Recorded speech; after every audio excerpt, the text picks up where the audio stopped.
Hi there.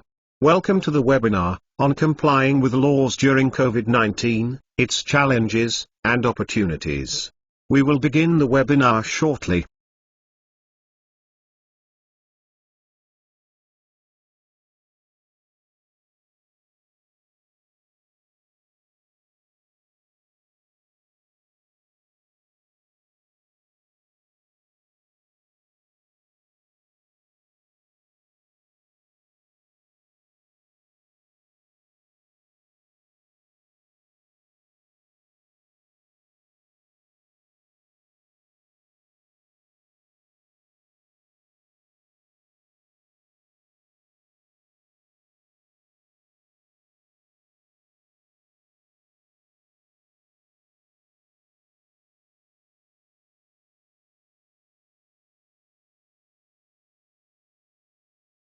Hi there. Welcome to the webinar on complying with laws during COVID-19, its challenges and opportunities. We will begin the webinar shortly.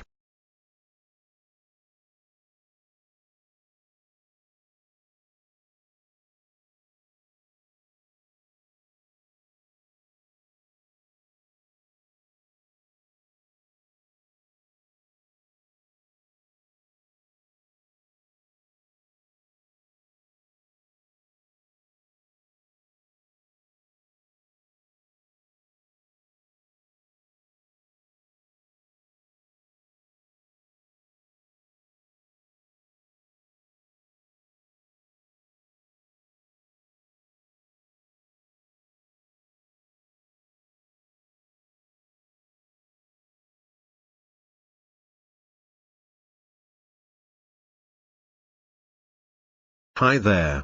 Welcome to the webinar on complying with laws during COVID-19, its challenges and opportunities. We will begin the webinar shortly.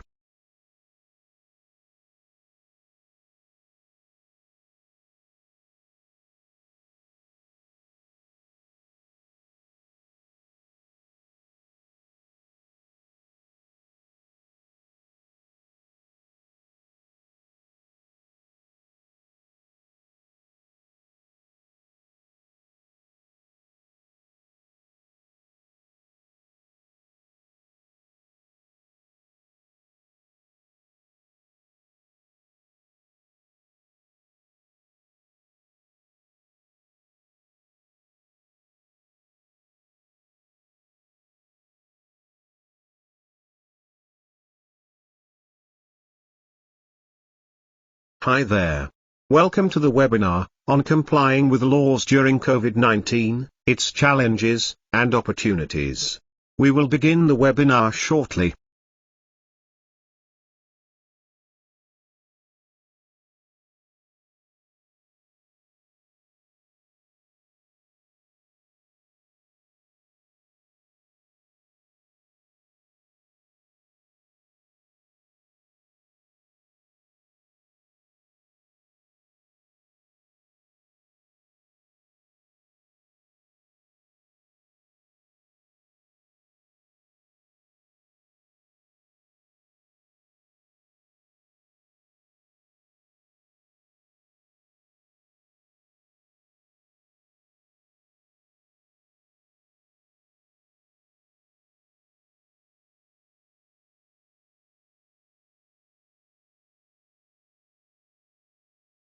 Hi there. Welcome to the webinar on complying with laws during COVID-19, its challenges and opportunities.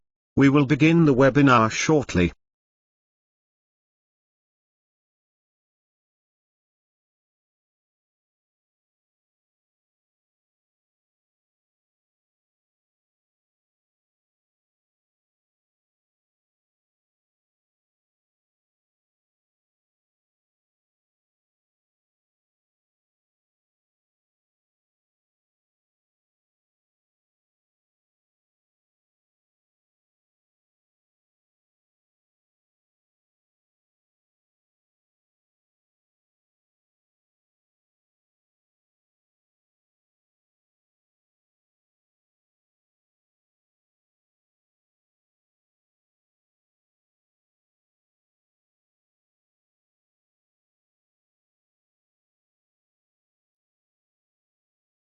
Good afternoon, ladies and gentlemen.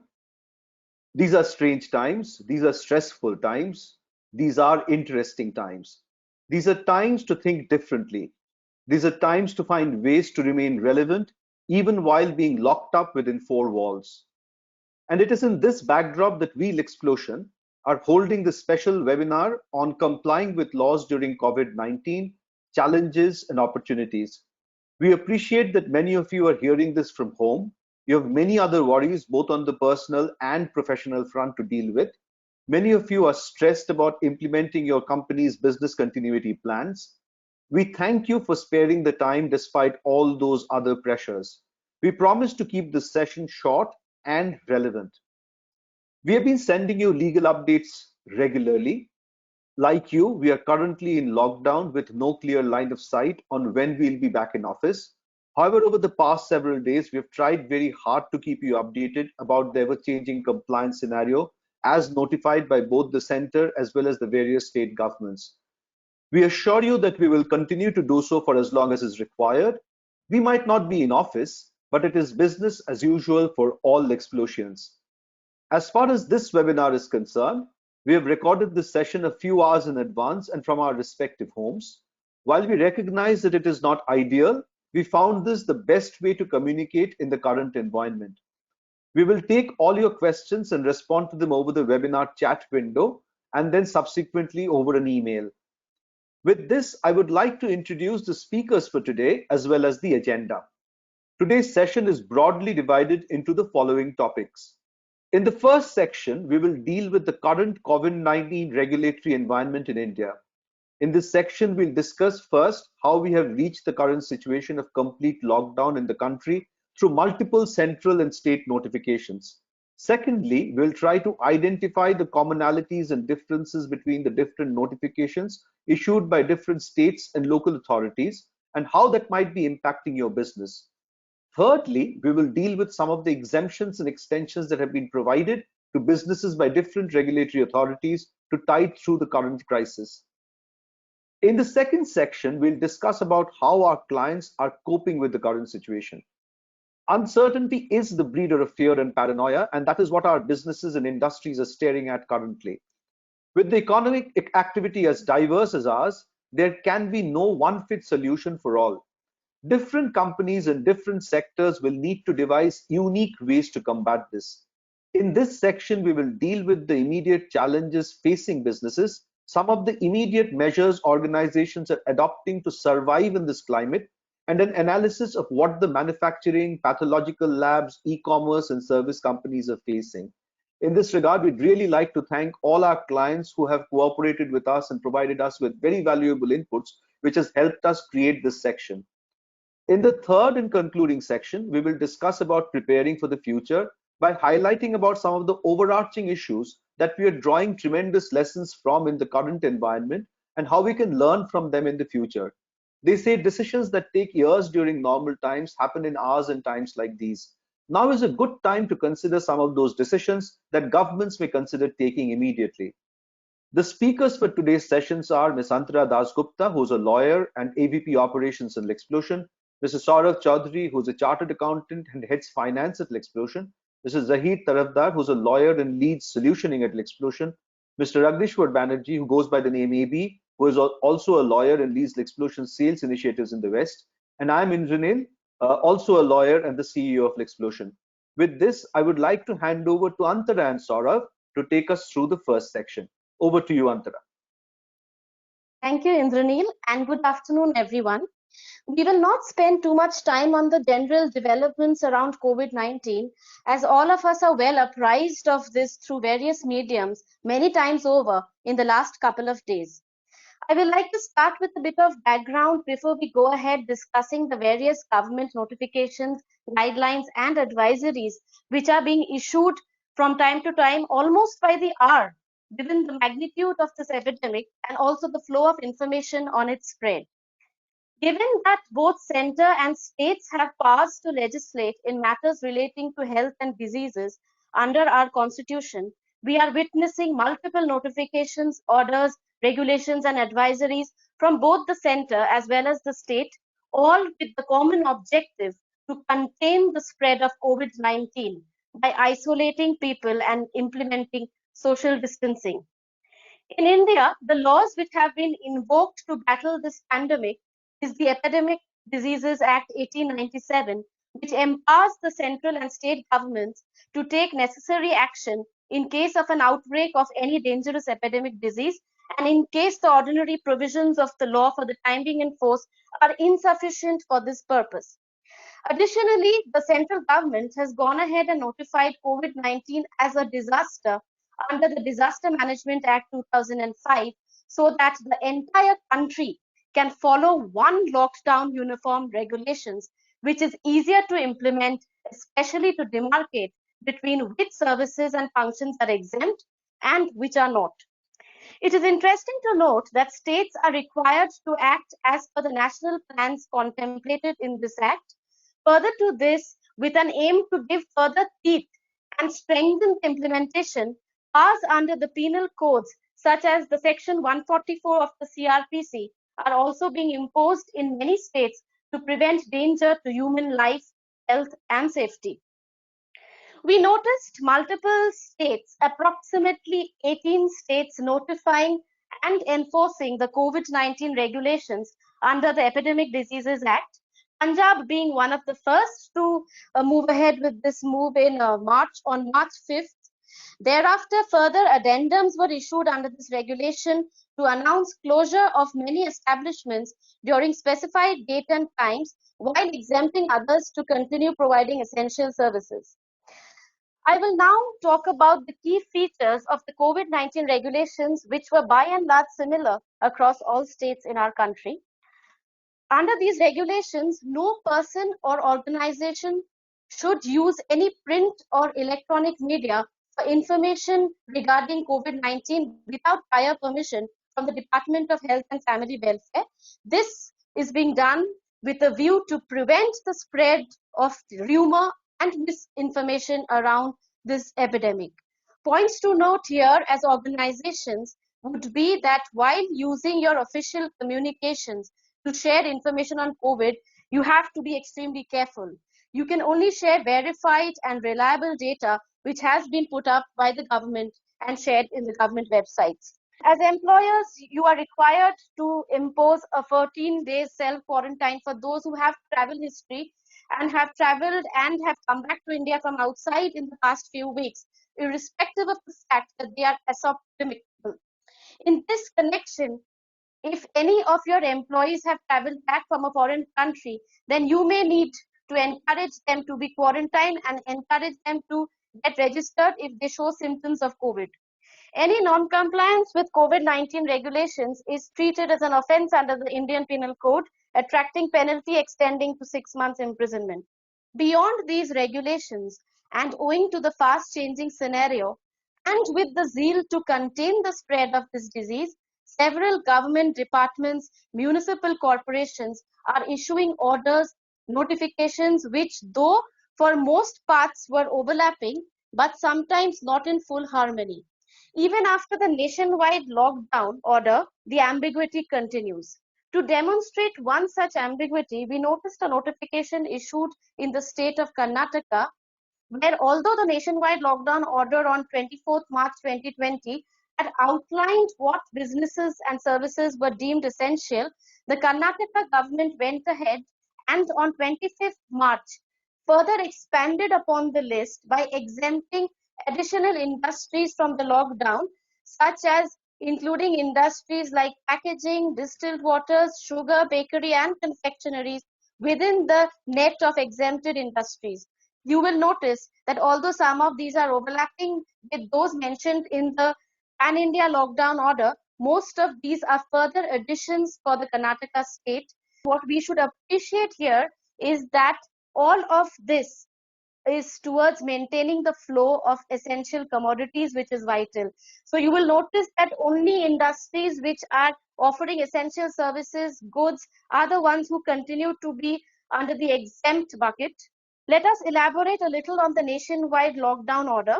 As you can see on your screens, the Prime Minister, while addressing the entire nation and while expressing his concern, stated that the country would undergo a complete lockdown from 12 a.m. on 25th March 2020 for a period of 21 days that effectively ends on 15th April 2020 in an attempt to stop the growing number of cases for COVID in the country.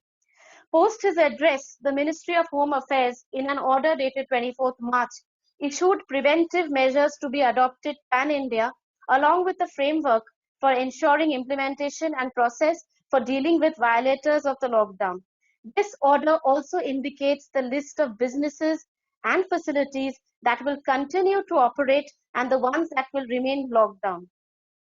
Let me take you through a pan-India reflection of the lockdown order to understand this better. As you can see on your screens, all commercial and private establishments have been compelled to stay locked down.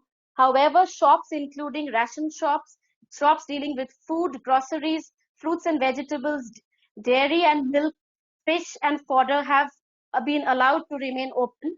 Further, telecommunications, internet services, broadcasting and cable services, IT and IT-enabled services can remain open only to the extent that it is requiring for providing essential services. Similarly, delivery of essential goods including food, pharmaceuticals, medical equipment through e-commerce is allowed. Further, while the order restricts all industrial establishments to operate, manufacturing units for essential commodities and production units which require continuous process can remain open only after they have obtained relevant permission from the state government authorities. In effect, you will realize that only essential services have been permitted to continue amidst this pandemic.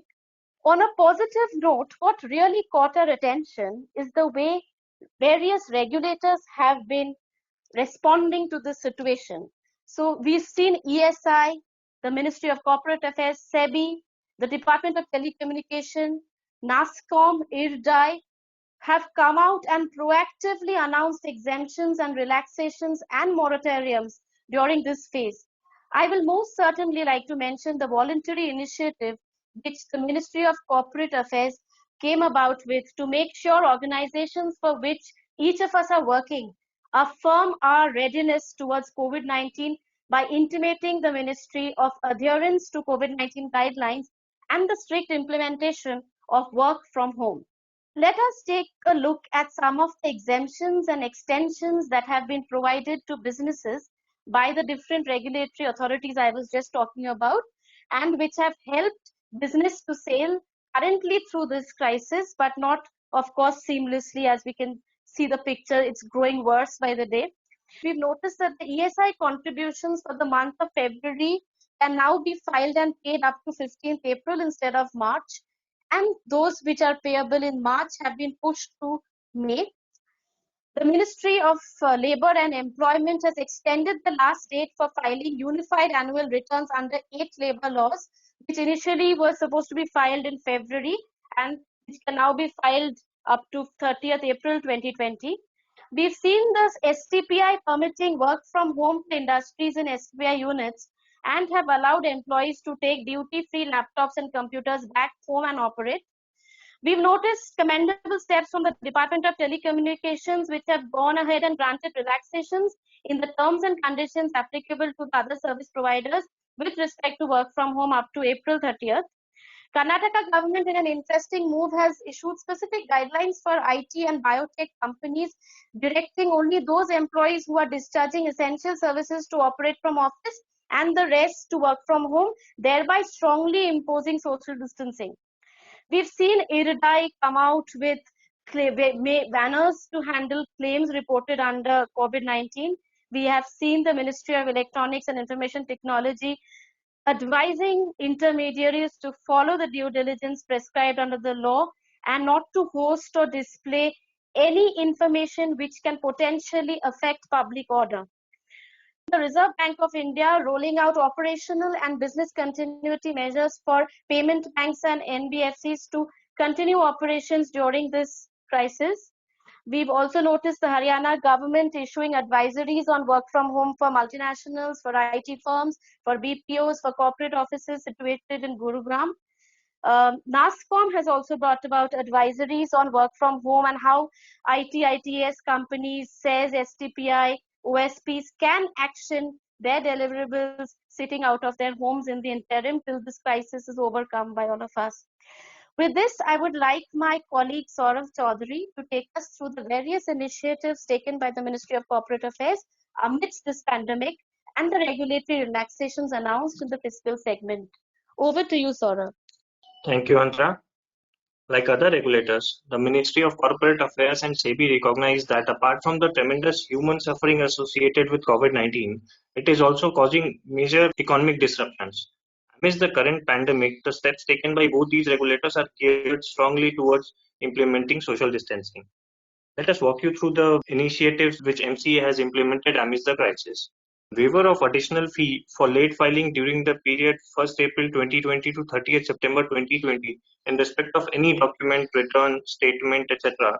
required to be filed in MCA 21 registry, irrespective of its due date, is one such relaxation. This will not only reduce the compliance and financial burden of the companies and LLPs at large, but will also enable long-client companies or LLPs to make a fresh start. The Ministry of Corporate Affairs has clarified that any money spent in relation to COVID-19 will be eligible to be treated as a spend towards the CSR activities. In effect, Ministry has liberally interpreted Schedule 7 of the Companies Act, which lists down the activities under which the company should spend their CSR funds. With this change, now the CSR funds can be spent on various activities relating to COVID-19, namely promoting healthcare, including preventive healthcare, sanitation, and disaster management. Mandatory requirement of holding board meetings within 120 days interval stands extended by a period of 60 days till the next 2 quarters, that is till September 2020. Accordingly, as a one-time relaxation, the gap between two consecutive meetings of the board may be extended to up to 180 days till the next 2 quarters instead of 120 days as required in the Companies Act 2013. Also, in case none of your directors are present in India for 182 days or more during the financial year 1920, the company will not be considered as having defaulted in the compliance of not having any director resident in India. Now, as per the Companies Act 2013, independent directors are required to hold at least one meeting without the attendance of non-independent directors and members of management. For the financial year 1920, if the independent directors of the company have not been able to hold such meetings, the same shall not be viewed as a violation. The independent directors may, however, share their views amongst themselves through telephone, email, or any other mode of communication if they deem it to be necessary. Now, the companies who get supplies or goods or services from micro and small enterprises and whose payments to micro and small enterprises suppliers exceed 45 days from the date of acceptance or the deemed date of acceptance of the goods or services as defined under the Act can file Form MSME 1 by 30th of June 2020 instead of 25th of April 2020 for the period from October to March 2020.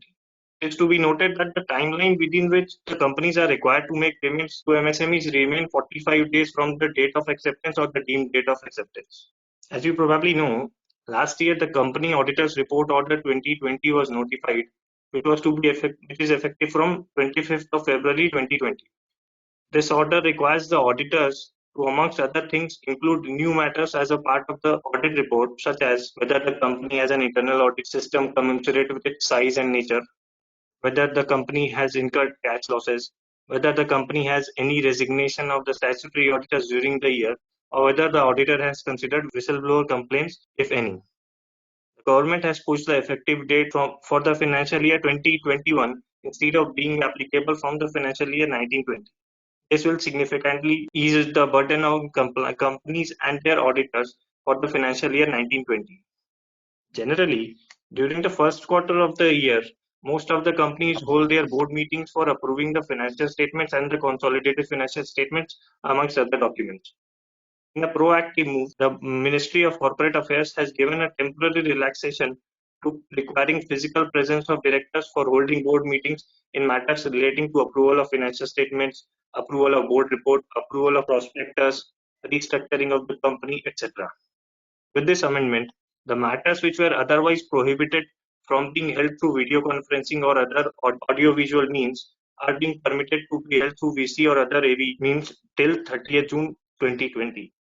With this pandemic hampering the day-to-day functioning of companies, the Security Exchange Board of India has issued circulars granting temporary relaxation in compliance requirements for listed entities with immediate effect. These relaxations are in respect of specific filing obligations under the SEBI LODR 2015 and are applicable for the quarter or financial year ending March 2020. More specifically, the filing for quarterly governance report, which is due on 15th of April, has now been extended to 15th of May 2020. Similarly, the filing of annual secretarial compliance report has been extended to 30th June from the earlier date of 30th May 2020. The quarterly and the annual financial results will now be required to be published by 30th of June instead of 15th of May and 30th of May respectively. This apart, the board of directors and the audit committee of the listed companies are exempted from observing the maximum stipulated time gap, that is 120 days between two meetings held or proposed to be held between the period 1st December 2019 to June 30th, 2019. In addition to the above, further relaxation in LODR regulations have been given to enable issuers who intend or propose to list their non-convertible debentures or non-convertible redeemable preference shares or commercial papers. While the government is further examining whether other relaxations may be necessitated on account of COVID-19, we find these recommendations or amendments announced till now extremely relevant in the current scenario and most certainly a step in the right direction towards facilitating ease of business. With regard to the regulatory relaxations announced in the fiscal segment, we have noticed that while the government has been responsive on likely impact that the current situation around COVID is going to have on regulatory compliances, there is still much to be done and clarity on a few aspects is still required. As you probably know, through a press conference on 24th of March 2020, the Ministry of Finance has provided much required relaxations to businesses for complying with various regulations. In this section, we will deal with the relaxations provided in GST and income tax related compliances. As a welcome move, the government has reduced the rate of interest on all delayed payments in respect of advance tax, self-assessment tax, TDS, TCS, equalization levy, securities transaction tax and commodities transaction tax made between 20th March 2020 to 29th June 2020 from 12 or 18% as was applicable to 9% per annum. Further, the late fee or penalty shall not be charged for delay relating to this period. Similarly, the due date of filing the income tax return for financial year 18-19, which is essentially the belated return, has been extended from 31st March 2020 to 30th June 2020.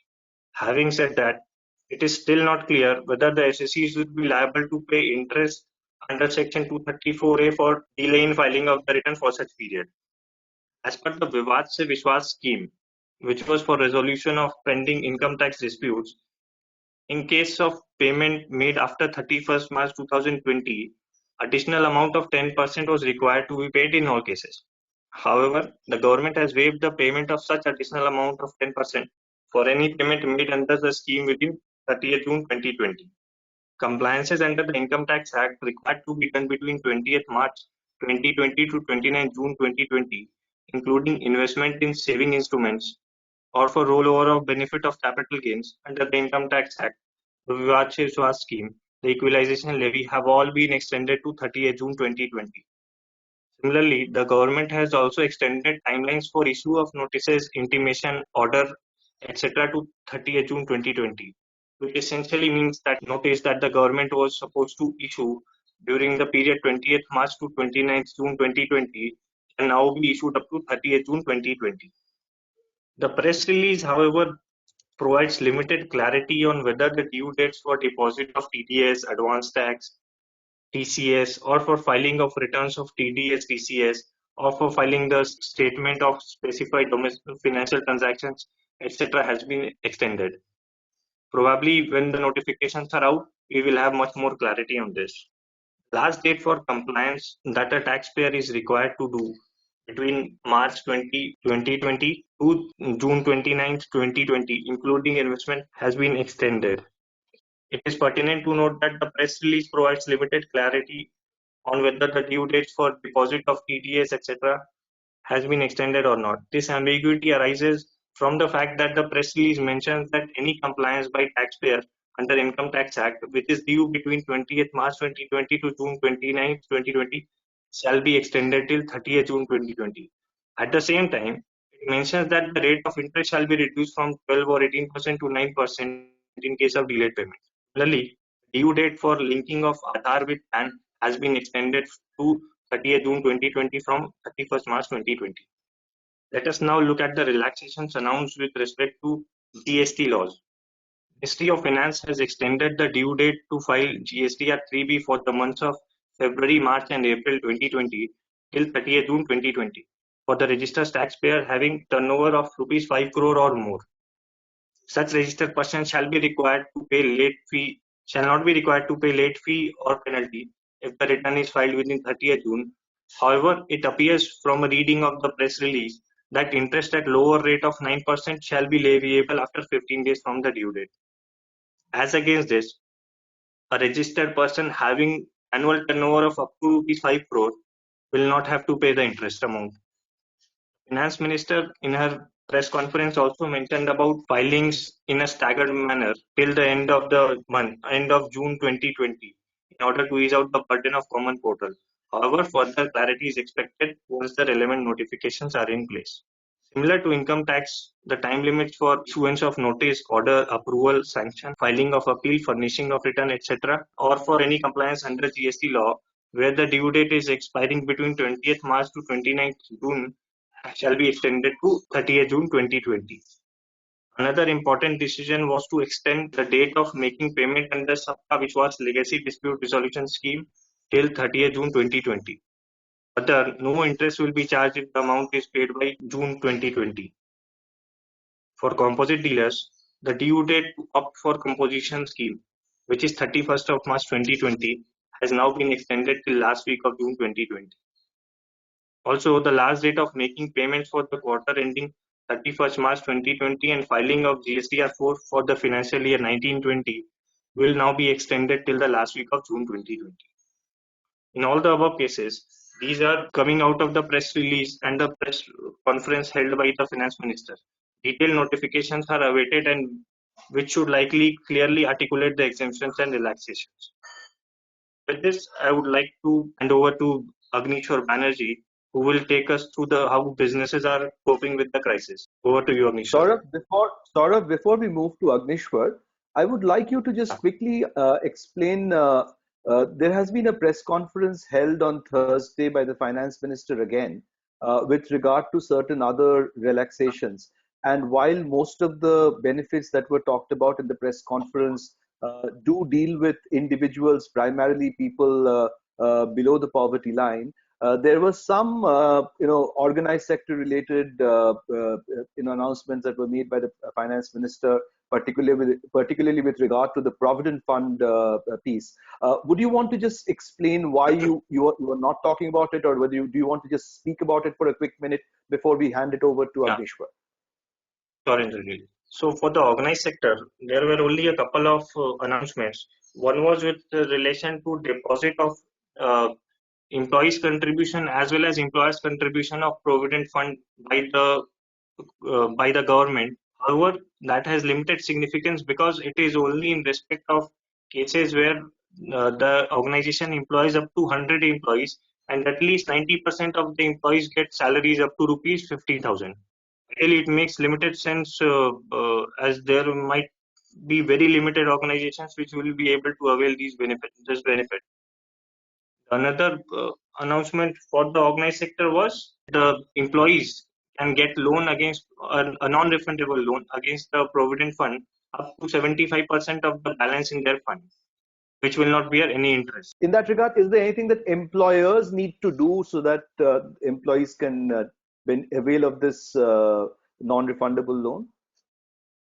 So for any loan out of your Provident Fund, the employer needs to certify your claim. So there is a form which the employer will have to certify, which the employee can file on the Provident Fund portal and apply for the loan. Sure.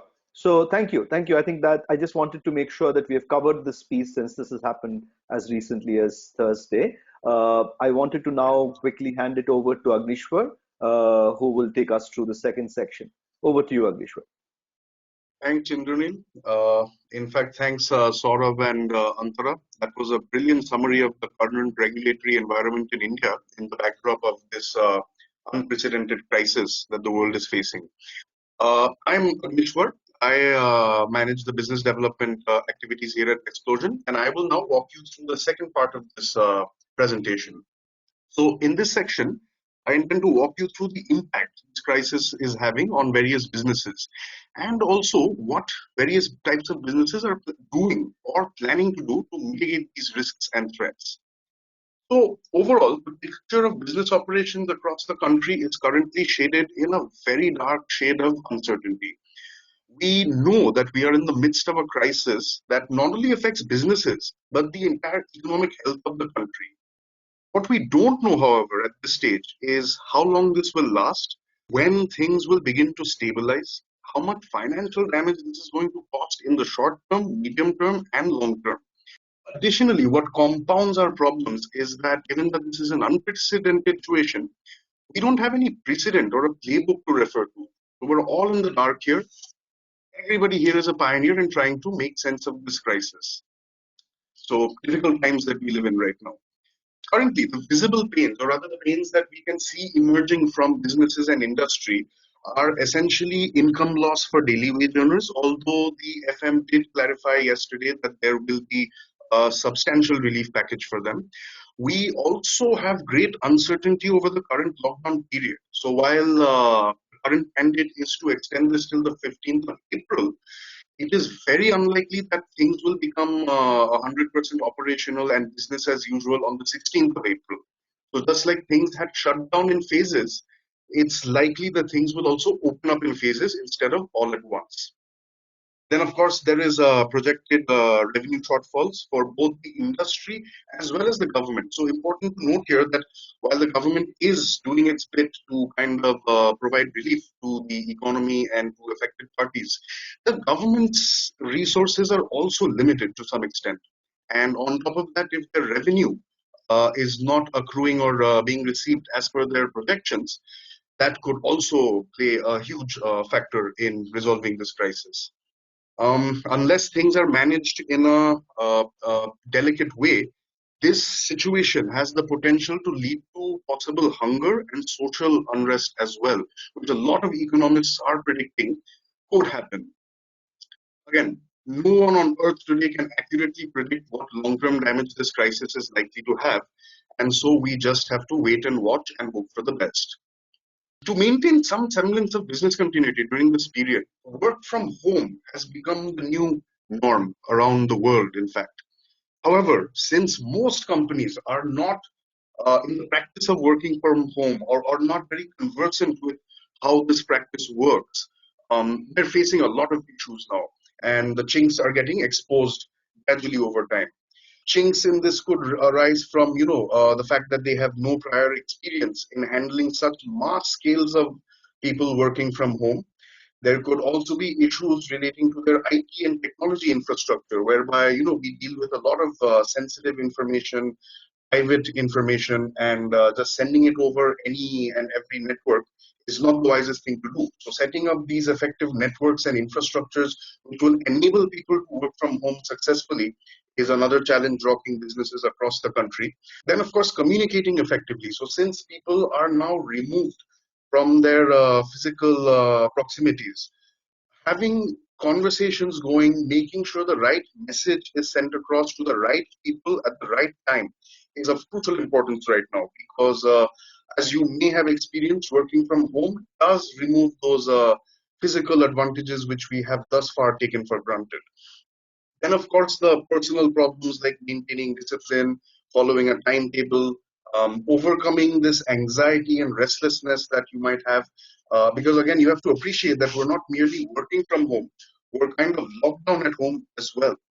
And so that can have great mental impact, which may not convert to immediate financial losses, but in the long term will definitely have an adverse effect on businesses. And of course, the other thing is shrinking of volumes of work and order books.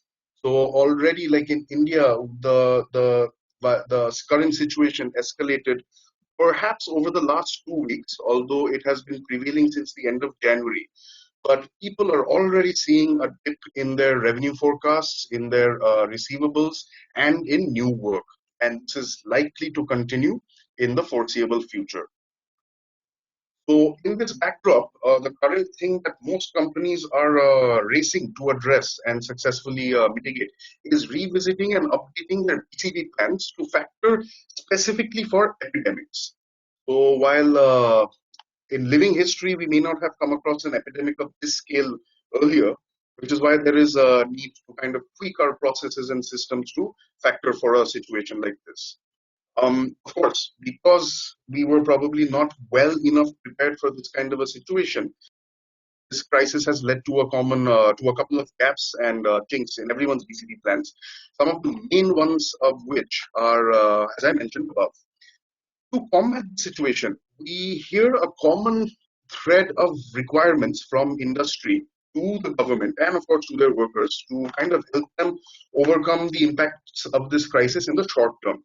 The notable ones among this are definitely extending the due dates for all the various compliances, which sort of covered very well in the earlier section.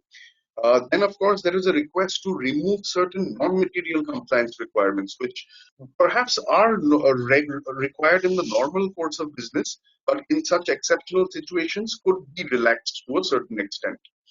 Then, of course, something that all of you would have heard of over the last couple of days is providing moratorium on payments due to taxes, due to regulators, due to even service providers, whether essential or non-essential.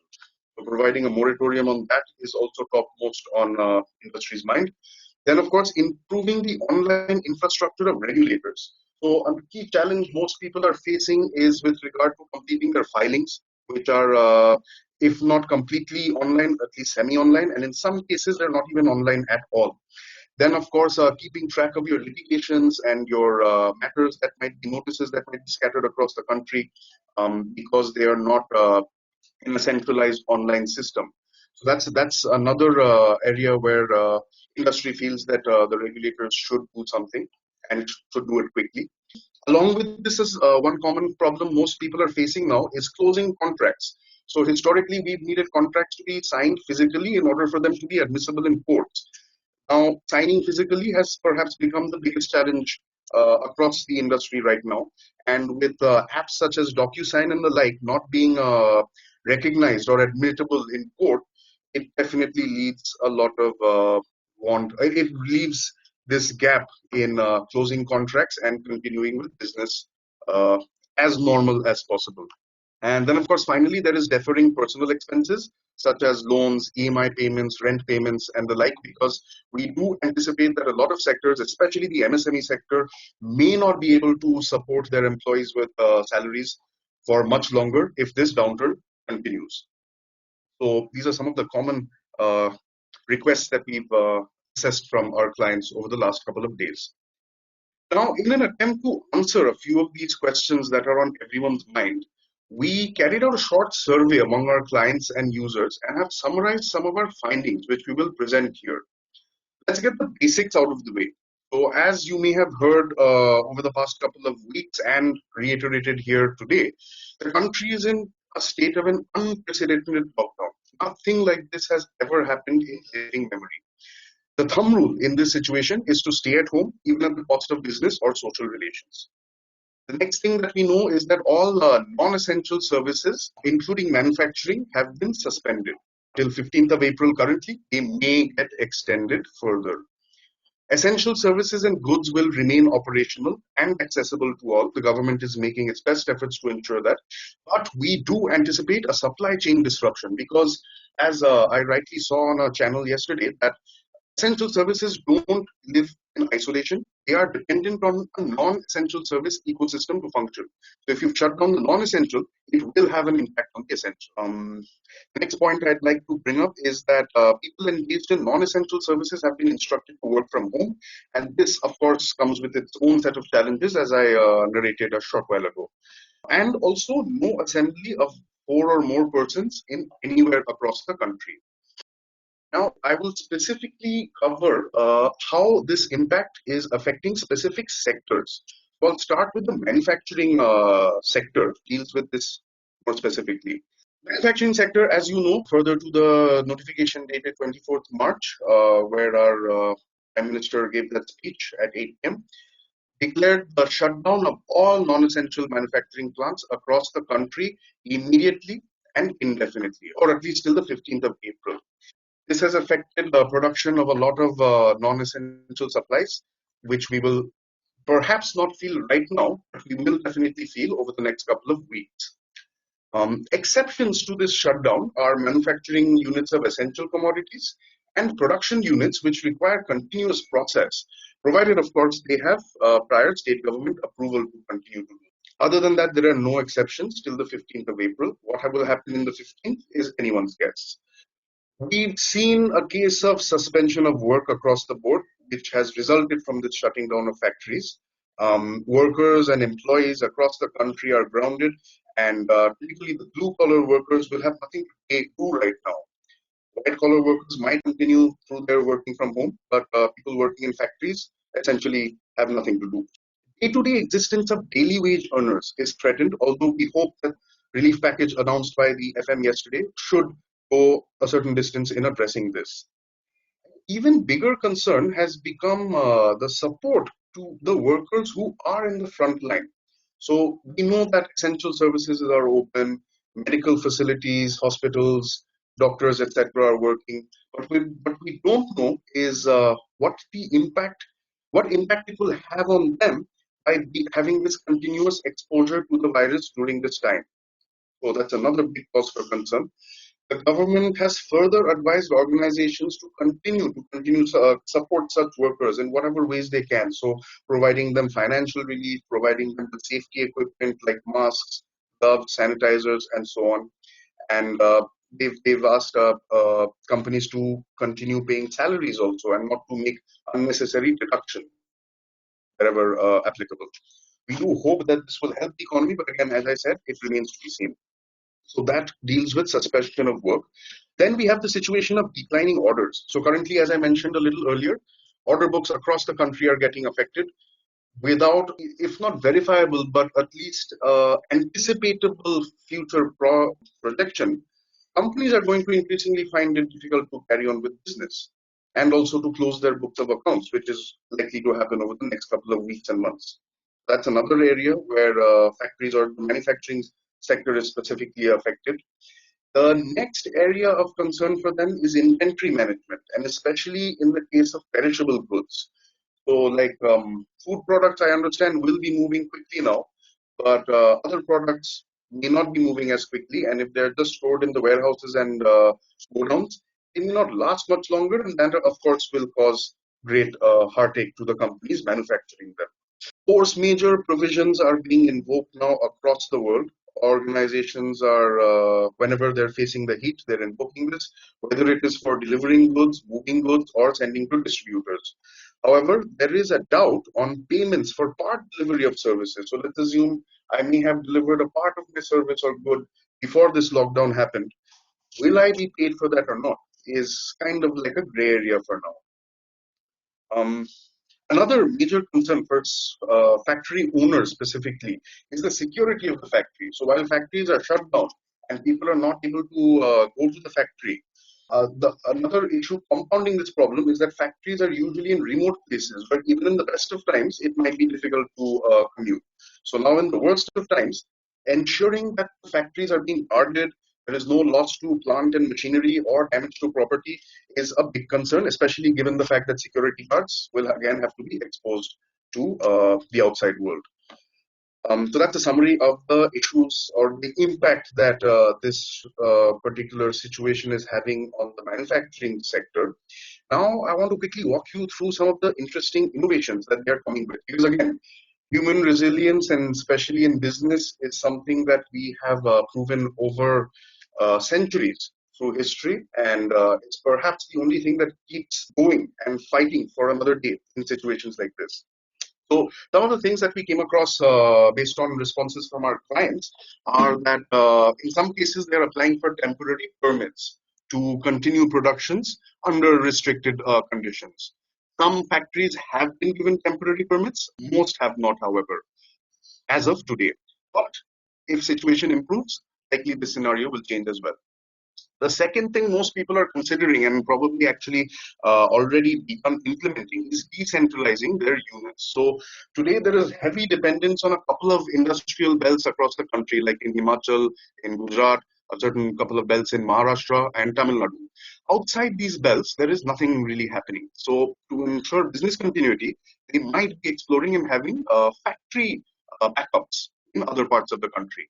Although in a situation like the one we are facing today, where the whole country is under lockdown, there is unlikely to be any domestic relief for this. Then the next interesting point which I came across is localizing 3D printing. So conceptually, a lot of the work that happens in a factory can be done at a house also, although at a much, much smaller scale. So for example, if a factory is turning out 1,000 shoes per day, I could perhaps invest in a 3D printer and print maybe 5 to 10 shoes per day in my house. And how this helps is I can do this from home. I don't have to travel anywhere. And I can do it at a significantly lower investment. So 3D printers are a fraction of what it might cost to set up a factory. So to the extent possible, considering decentralized 3D printing units at small scale is something that manufacturing units are considering and will probably even take up with a lot of gusto once this crisis is over. Then, of course, BCP. So, as Indranil mentioned earlier, there cannot be a single BCP for the entire industry. There will have to be different BCPs for different sectors. Further, I was given to understand that there might be BCPs for specific products. So, for example, if a FMCG company is producing hand wash and biscuits in the same place, they will likely have separate BCPs for biscuits and hand washes, and so on for various other products and even processes that they may have. And this is the point in time where all these new innovations are likely to emerge.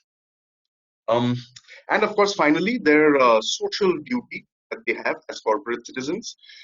A lot of people have started crowdfunding money from employees to support the daily wage earners. As they understand, they may not be able to support it completely through their own assets. So, which is why they're reaching out to their employees and to their partners to help them support the daily wage earners. Because again, if the daily wage earners suffer prolonged periods of not having money and food, that is where riots and social unrest is likely to happen. So it's imperative that we address this problem as soon as possible. Then, of course, individual teams are having daily video catch-ups. Now, this is again to the like and dislike of several people, but in my mind, I feel having a video catch-up with your entire team for maybe 15-20 minutes in a day during this period would go a long way in boosting morale and keeping a check on everybody. So that's something that people are adopting in a big way right now. And of course, continuously providing safety materials such as gloves, sanitizers, masks, etc. to the people who are out there facing this. So these are some of the learnings I've found from the manufacturing sector. Once we move on to the next slide, I'll show you what the pathological labs are going through.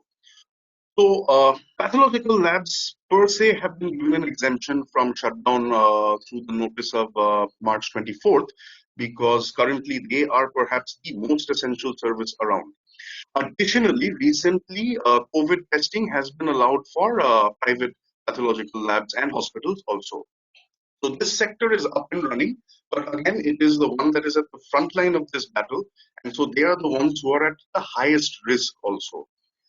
Some immediate impacts that we are seeing emerging from this sector are that corporate and support functions are hindered, if not stopped. So, which means cash flows might get affected, certain in compliance with internal policies might get affected.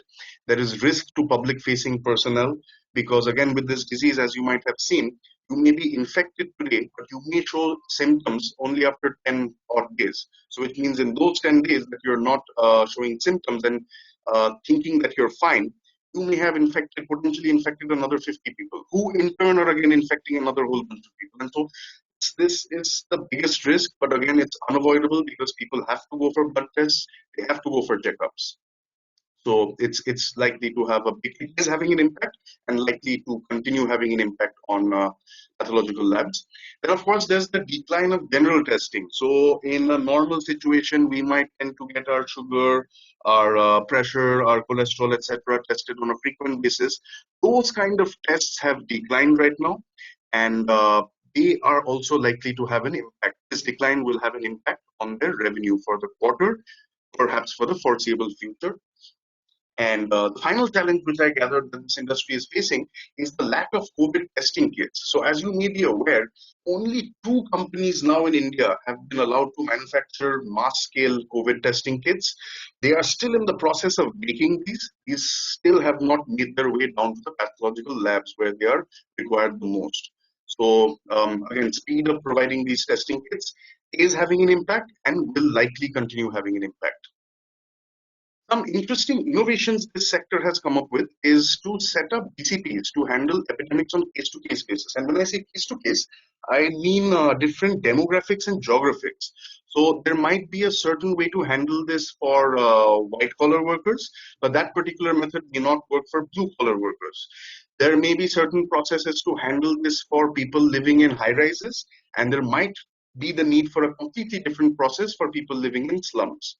So these are things that pathological labs are exploring now and kind of trying to figure out how to include in their BCP to ensure that they can continue delivering their services without interruption or problems. The other aspect is to adopt technological advances which will help out carry remote testing of non-blood related conditions. So while this may not completely address the current situation at hand, it can alleviate a lot of the pain that other patients are facing, like non-coronavirus patients are facing. So for example, if you need to get an X-ray done, today you have to go to a facility where an X-ray machine is present. Or you may have a mini X-ray coming over to your house. But if we can perhaps develop technology where there might be, where these devices might be more accessible, that could go a long way in helping prevent such conditions in the future.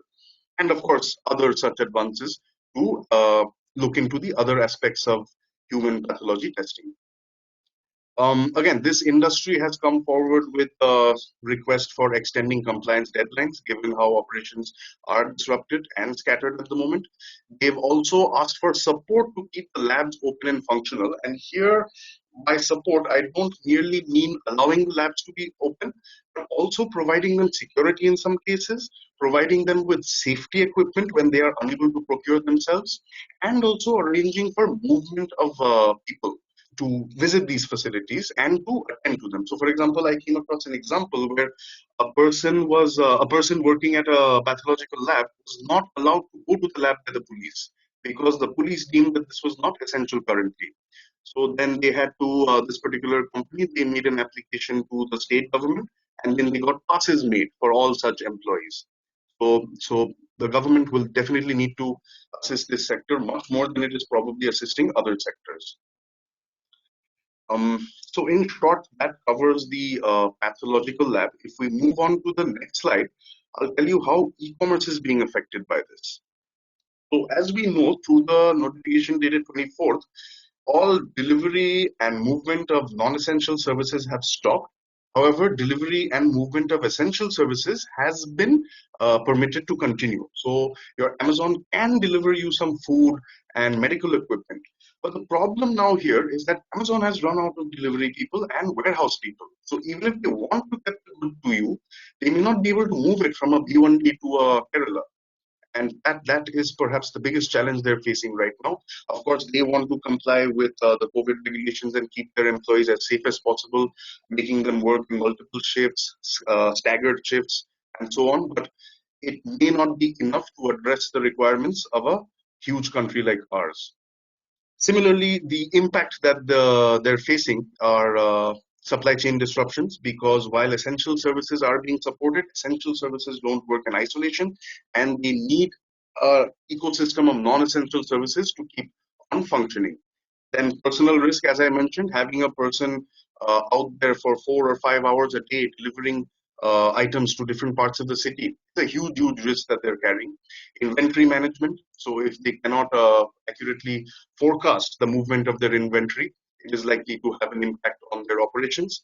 And of course, cash flow issues where people are unable to pay, or their payments are not being kind of honored, or they're not receiving their goods and therefore payments are not being made.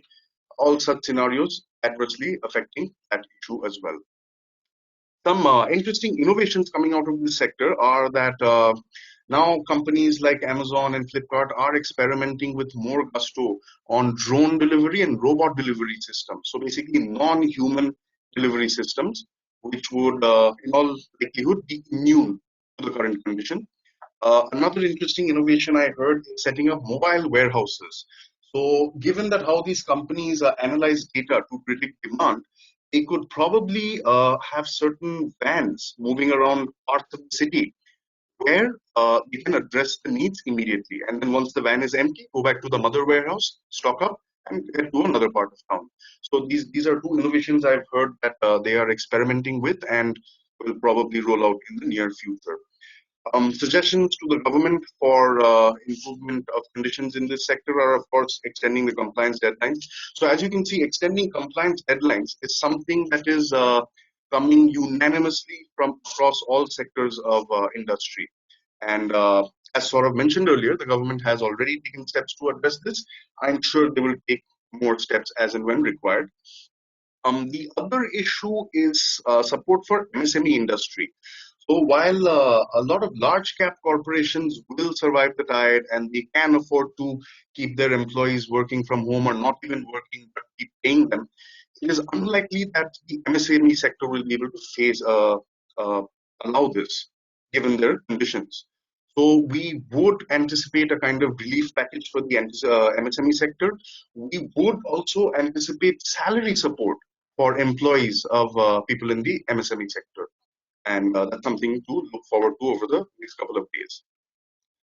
Another aspect that e-commerce is trying out or has suggested to the government is enabling non-traditional delivery methods, which, as I mentioned earlier, they are trying to experiment with and hopefully will be able to roll out at a large scale. So that covers our concerns on e-commerce. We'll quickly move into services sector as a whole. So interestingly, the services sector on paper appears to be the sector facing the least damage in this scenario. But having said that, that's a very generalized statement, so we cannot really rely on that completely. And so having said that, we do observe that important issues remain. So while working from home may not be an alien concept to this sector, this suddenness of a transition to working from home and this mass migration, like typically in work from home scenarios, maybe a handful of employees are working from home and that too for a limited period of time. But right now you have almost everybody working indefinitely. So that is definitely causing them some pressure. As per the government notification of 24th, all non-essential services have been halted. Essential services have been allowed to continue to the extent that they can, and e-commerce players are permitted to deliver essential goods and services.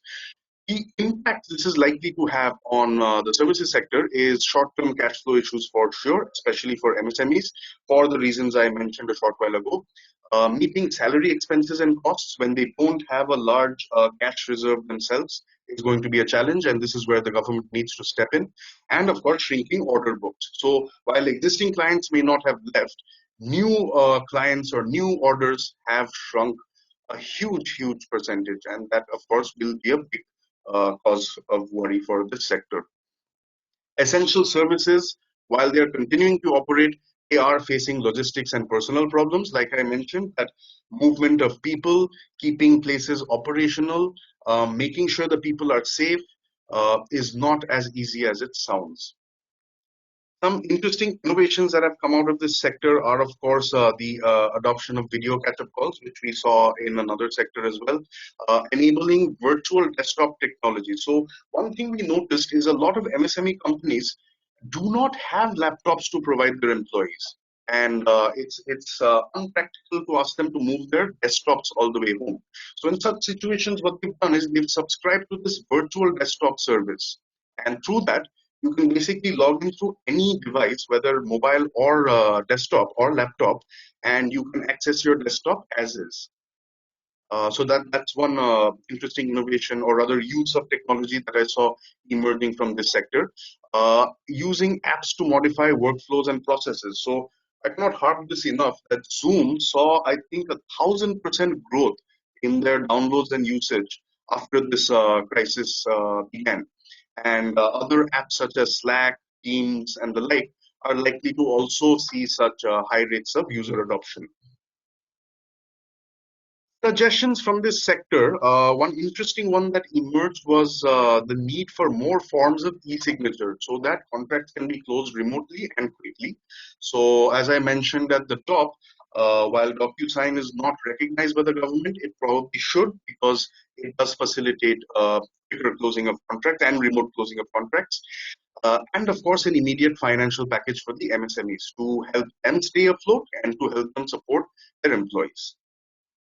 So in view of this gloominess, all we can do is kind of hope for the best, hope the government is considering all micro, macro, and health situations while rolling out its relief packages. And we need to wait and watch and see how this transcends over the next couple of days and weeks.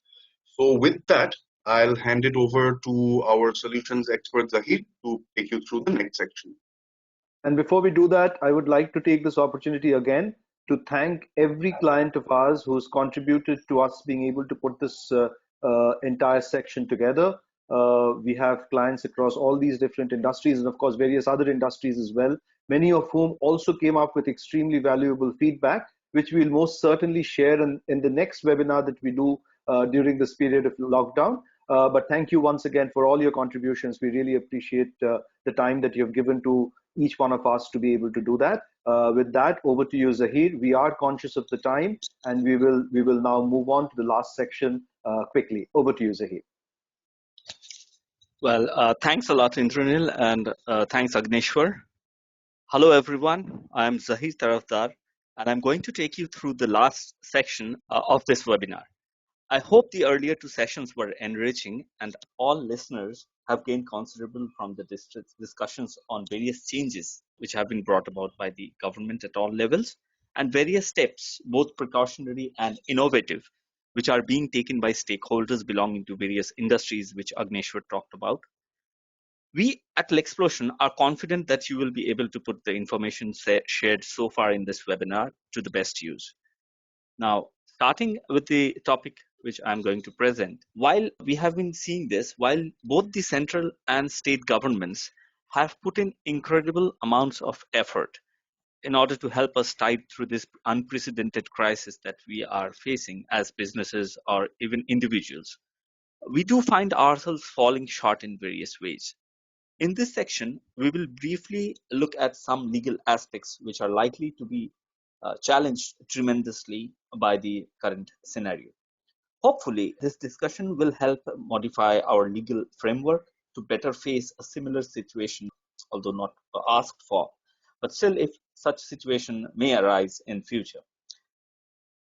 The first thing which comes to people who are doing business in this current scenario is the laws on force majeure. Now, or the rather lack of it. Unlike some of the civil law countries like Germany and France, in India, under the Indian Contract Act, there is no reference to anything as such as force majeure or its implications. Now, while these civil codes do not necessarily define the term force majeure, they refer to the term in various portions of the code to condone delays or inability to perform contractual obligations in certain circumstances. And the courts in these countries have been able to draw from the fact that the term has been used in civil code to give it as a wholesome definition. Now, for example, the German Federal Court, Supreme Court, defines the term as an incident coming from outside with no operational connection whatsoever that cannot be prevented even by taking the utmost care or precautions that can reasonably be expected from a person who is running a business or any concern for that matter. Hence, one sensibly cannot completely forecast all occurrences that fall within the meaning of this term. I mean, who could have foreseen such a danger when we were in the last year, fag end of the last year? We could not imagine that such a situation waits for us when we start our journey in the new year 2020. Now, the actual circumstances of the individual cases is what we can deduce. Now, the actual circumstances are always, in a particular individual case, are decisive to whether to call an incident as a force majeure or not. Moving on, so as an example, you can all imagine that a technical defect of an aeroplane cannot relieve an aviation company to take the shelter of force majeure. However, a bird strike, striking it while it is about to take off, or even while it is landing, or hitting it in a bad way so that it cannot fly again, may do so. Therefore, the airplane can call that bird strike a force majeure event. Typically, we all know this. The natural disasters like heavy rain, flooding, storm, and also military intervention or terrorism and trade embargoes as well are deemed to be force majeure events. Now, now when I try to think about this concept of force majeure and the existing scenario in India, what straight away comes to my mind is definitely an Indian scenario. There are going to be thousands of contractual obligations which will not be fulfilled because of the circumstances that we are all in, either at all or at the minimum within the timelines which are prescribed under such contractual obligations. Without a specific reference to force majeure in the Indian Contract Act, these failures will not be condoned by default by the other party. They will never be. So my not being able to perform because the government has asked me not to move out, not to place my foot outside my home, will definitely give me some relief. Now, the parties will have to fall back to their contractual terms. However, there is a problem that exists. Most contracts have a specific list of exclusions as force majeure events, which we all know of. These mostly talked about the natural disasters, which was part of the earlier slide, like floods, any act of war or terrorism, etc. A large number of contracts do not have what we are facing now as covered within the four walls of force majeure, which is basically pandemics or epidemics, like the current one which is happening. While that is primarily because of the fact that such an event was not foreseen, the party with performance obligation in a contract might now have to depend on the mercy of the other party or the Indian courts to be able to come out of this extremely sticky situation. Interestingly, the Ministry of Finance, through an office memorandum which they came out with on February 19, had clarified that for their procurements, coronavirus would be considered as a force majeure event. The notification, in fact, stated, and I'll read it out: a doubt has arisen if the disruption of the supply chain due to spread of coronavirus in India or any other country will be covered in the force majeure clause. In this regard, it is clarified that it should be considered a natural calamity and FMC may be invoked, force majeure clause may be invoked, wherever considered appropriate. Now, this notification has been subsequently used by other ministries like the Ministry of Renewable Energy or other extensions to project in more recent times. It would be of tremendous use to private businesses like us and people listening to this webinar if something similar was brought about for them, for us as well. Moving on now, still staying on with the topic of contracts. The other problem that many of our clients are facing in India is with regard to stamping of documents. Now, which to some extent AB also talked about. He talked about DocuSign, whether it will be approved by the governments or not, given the scenarios. While many lawyers, including those in Lexplosion, have almost seamlessly transitioned to working from home and are continuing to draft and negotiate contracts, getting them stamped with everything being locked down is posing a tremendous challenge. As you all know, the Information Technology Act allows for the execution of electronic contracts between parties. However, even today, None of the states in India have a stamping process which is fully electronic. In almost all circumstances, be it the requirement of physical stamp paper, which is still prevalent in many states, or be it frankly, there is a requirement for actually getting a physical piece of paper and appending it to your electronic contract. Even procuring an e-stamp only makes the procurement process electronic, defeating the whole process of having electronic contracts. This clearly poses an interesting conundrum in the current circumstances. Moving on, as you all know, an unstamped document will not be accepted as evidence by any Indian court. While being unstamped, it can always be rectified at the later stage by paying the appropriate stamp duty, but the penalty of not having paid it in the first instance can be up to 10 times of the amount which is payable. So how does one execute a contract in the current environment is the question. The current government as well as respective state governments can coordinate and quickly consider coming up with a notification to state that any contracts executed during this period of force majeure will be capable of being stamped within 3 months. Of course, this is an opportune moment to consider coming up with a law which allows electronic contracts to be digitally stamped without requiring any physical documentation whatsoever. However, we are not sure if that can be achieved within this period. Moving on, we will now talk about the issue of data privacy and requirements of being ISO IEC 27001 certified company under the Information Technology Act. As you are aware, under the Sensitive Personal Data and Information Rules of the IT Act, all organizations need to be ISO 27001 certified to be considered to be compliant with the privacy requirements. Now, if we look at some of the typical ISO mandates, we will notice that working from home makes difficult to adhere to. It's extremely difficult. For example, all employees, especially the ones who work on data, which is confidential in nature, must carry out work only on company provided computers. For example, me, who is constantly working on various data or information which clients like you are providing to us, must see that, view that, work on it on the computer provided to me by Lexplosion and none other. In an unprecedented work from home environment that we are all currently undergoing, there may be employees who had no choice but to allow their employee to use their personal computer from home. Like AB mentioned in his section, the MSME sector in particular, there are companies which have not given laptops to their employees. Now, it is not clear as to what impact that might have on their ISO certification.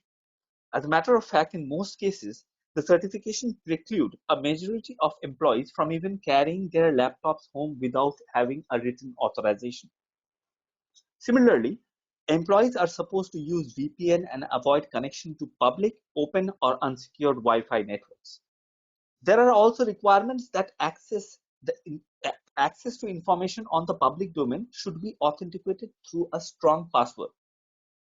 While the logic of that is understandable in ordinary circumstances, many organizations have no option but to breach it in these extraordinary ones.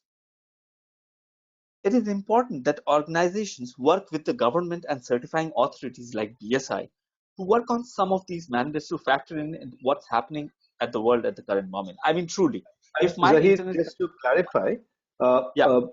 clarify, for the listeners, a lot of these are really mandates of the ISO certification. So these requirements for having a VPN and things like that are actually mandates of the ISO certification. So you wouldn't even be able to get the certification unless you are assured or confirmed that you have these processes in place. It's just that this current and extremely unique situation has thrown up this challenge where a lot of these organizations had to shift to a work from home mode pretty much overnight, making it difficult to get all these authorizations and authentications in place, which is why, and all of that makes it difficult. So unless there is a specific order which the government now comes up with, which clearly states that any violation of ISO 27001 guidelines during this unique period will not be considered to be a breach of the safe harbor requirements under the SPDI rules of the Information Technology Act, there might be consequences that might be faced due to any data breach that might happen during this period, which is why it is important to have this conversation and bring up the fact that some discussion needs to happen about this between the government, the industry, as well as bodies such as BSI who actually provide the certification under ISO 27001. Sorry to have interrupted you. No, absolutely, Please. Indranil. Valid point, valid point. We can only hope at this moment with the number of notifications and explanations, exemptions which are coming up every hour. We can certainly hope that something like this will also be considered by the authorities like BSI and the government. Thank you, Indranil. Now, of course, there are obviously many such other issues which companies, either big or small, are grappling with the current situation. Like as I said, we can only hope that we will come out of it victorious. And now, with this, I would like to conclude this section with one last issue that many of our clients anticipate will cause them problems in the days to come. And that is to do with payments of wages by their contractors and subcontractors.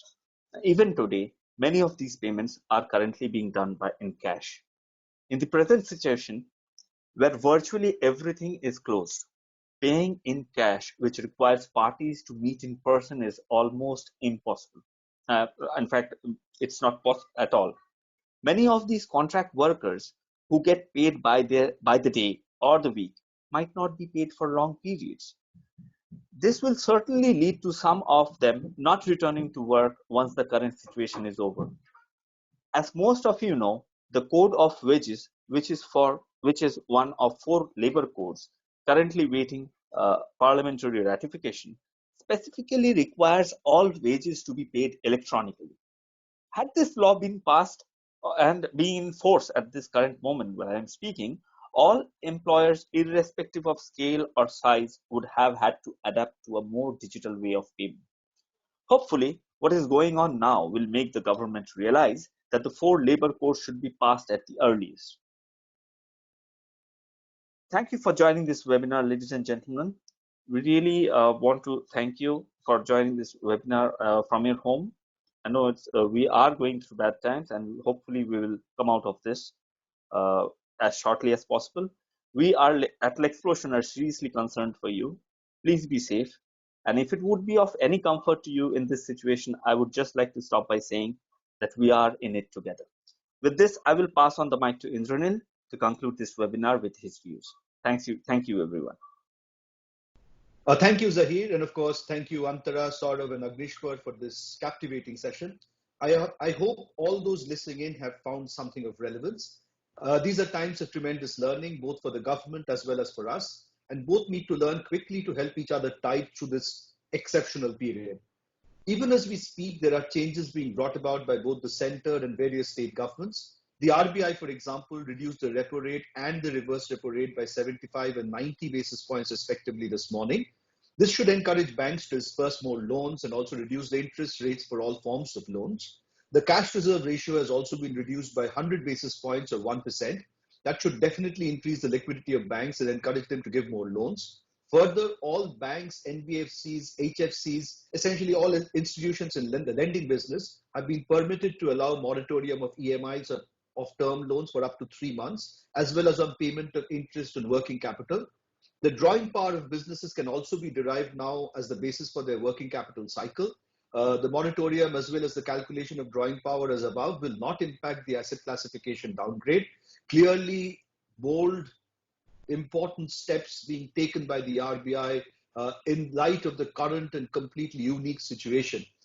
Some of the other changes are a reaction to tales of extreme hardship and harassment that people stepping out to either buy essential goods and services as well as those trying to supply them, be they drivers of goods vehicles, delivery boys, vegetables and fruit sellers, or employees of pathological laboratories are facing on a day-to-day basis ever since the lockdown has been announced. For example, the Ministry of Home Affairs has come up with a clarification last night to make sure that all facilities in the supply chain of essential goods, whether involving manufacturing, wholesale or retail of such goods to local stores, large brick and mortar stores or e-commerce companies, should be allowed to continue as normal, subject to them adhering to strict social distancing norms. So that's a clear message from the Ministry of Home Affairs that these people should not be harassed. The West Bengal government has also come out with a clarification to make sure that the police stop harassing people trying to go out to buy medicines or essential supplies. It has also decided to fly buses in select routes to transport people on emergency duty, and even allowed app cabs for emergency or essential movement of people. The Gurugram police has allowed plumbers, electricians, and even air-conditioned mechanics to go by foot or by personal vehicles when required. What effect all of this has in the larger plan of containing the virus will only be known in the weeks to come.